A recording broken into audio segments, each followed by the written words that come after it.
Well, I have two mistresses. I love investing, but I also love writing too, and I've always enjoyed writing. I wrote in college, and I've always enjoyed writing. But so we're very fortunate to be in an industry where writing does have value, particularly if you're writing about investing.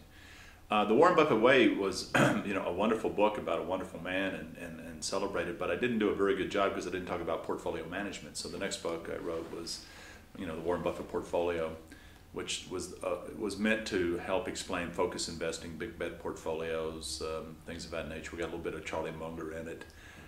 Talked about complex adaptive systems, which Bill was working on at Santa Fe Institute. So we kind of broadened it out a little bit. I had also at the time, when I first started the mutual fund, I owned a company called International Speedway Corporation, which owned racetracks, including Daytona and other racetracks around the Southeast. And the board of directors were quite concerned that we were investing in stock car racing. They didn't understand it. They thought it was latrines and bleachers and dirt tracks. And I said, well, no, it's a little bit more than that. It's a very big time sport. And so I wrote a book called The NASCAR Way, which was a book that looked at the business of motorsports.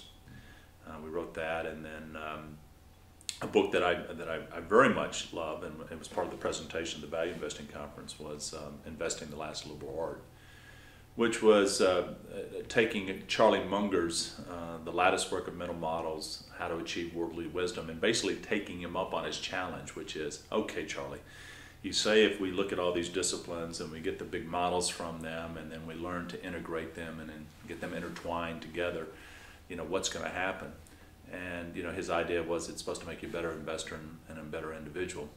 I think it's made me a better investor. I'm not sure. We'll have to check the performance numbers, but that was such a intellectually fulfilling book to go back and look at physics, biology, and philosophy, and psychology, literature, and we're coming out with a new book in the fall, the second edition.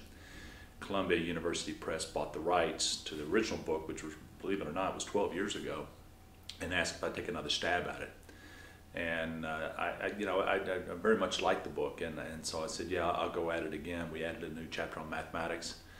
But more importantly, Oliver, what I found was, as I was writing each chapter, it was amazing how much new material that you had, because learning is cumulative, right? There's a lot of stuff out, and we added 100 new books to the reading list just in the last 12 years. So it's very exciting. It'll come out in September, and we've had a good time.